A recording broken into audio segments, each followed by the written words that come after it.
Hi friends, അസ്സലാമു അലൈക്കും. ഇന്ന് ഞാനൊരു നോമ്പ് തുറ വീഡിയോയുമായിട്ടാണ് വന്നിരിക്കുന്നത്. ഇന്നത്തെ നോമ്പ് തുറയ്ക്കുള്ള സ്പെഷ്യൽ കേമാത്ത്. എനിക്ക് കേമാത്തൊന്നും ഉണ്ടാക്കാൻ അറിഞ്ഞൂടാ, പിന്നെ ഞാൻ ഒരു രസത്തിന് മാവൊക്കെ കുഴച്ചങ്ങ് വെച്ച്. ആദ്യം കുറച്ച് മൈദാമാവിലേക്ക് ഈസ്റ്റ് വെള്ളത്തിൽ കലക്കിയത് ഒഴിച്ച് പിന്നെ കുറച്ച് വെള്ളവും ഒഴിച്ച് നന്നായിട്ട് കുഴച്ചെടുക്കാം. പിന്നെ കുറച്ച് കസ്റ്റാർഡും കൂടെ കാച്ചി വെച്ച്. ഞാൻ എല്ലാത്തിൻ്റെ കുറച്ച് വീഡിയോയെ എടുത്തോളൂ. കസ്റ്റാർഡ് കാച്ചിയത് ഓരോ കുഞ്ഞു കുഞ്ഞു ബൗളിലായിട്ട് ഒഴിച്ച് ഞാൻ ഫ്രിഡ്ജിൽ വെച്ച്. എനിക്കിത് കാച്ചാനെന്ന് പറഞ്ഞൂടാ, പിന്നെ കുറച്ച് കാച്ചി വെച്ച്. ഫ്രിഡ്ജ് തുറന്നപ്പോൾ തന്നെ ഓടി വന്നൊരു കുട്ടാപ്പി. എൻ്റെ അനിയൻ ഫ്രിഡ്ജ് തുറക്കുമ്പോഴേ ഓടി വരും. ഇതൊക്കെയാണ് എൻ്റെ നോമ്പ് തുറയ്ക്കുള്ള സ്പെഷ്യൽ.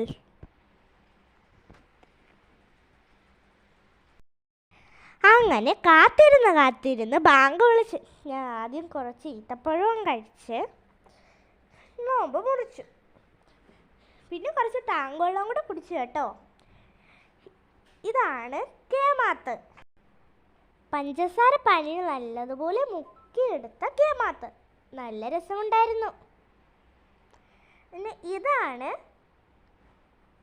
പക്കോട. ഞാൻ ഉറങ്ങിയപ്പോഴാണ് കേട്ടോ ഈ പക്കോട എൻ്റെ ഉമ്മ ഉണ്ടാക്കിയത്. ഭയങ്കര ക്ഷീണമായതുകൊണ്ട് ഞാൻ കുളിച്ചിട്ട് നേരത്തെ കിടന്നുറങ്ങി. അതുകൊണ്ട് ഇതിൻ്റെ വീഡിയോ എടുക്കാൻ പറ്റിയില്ല. പിന്നെ ഞാൻ കുറച്ച് മുന്തിരിയും തണ്ണിമത്തനൊക്കെ തിന്നു. പിന്നെ ഈ കേമാത്തിൽ ഞാൻ കുറച്ച് ജംസ് മുട്ടായി വെച്ച് കുറച്ചൊന്ന് അലങ്കരിച്ച് കൊടുത്തിട്ടുണ്ട്. ഇനി നമുക്കത് കഴിക്കാം. അപ്പം ഞാൻ നല്ലതുപോലെ ഒരു സ്പൂൺ കോരിയെടുത്ത് എനിക്ക് ഭയങ്കരമായിട്ട് ഇഷ്ടപ്പെട്ടു കേട്ടോ. ഞാൻ ഉണ്ടാക്കിയത് കൊണ്ട് പറയുകയല്ല.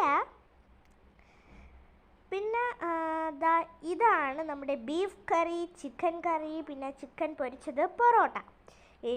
ആദ്യം നമ്മൾ ഒറട്ടിയൊക്കെയാണ് ഉണ്ടാക്കി വെച്ചത്.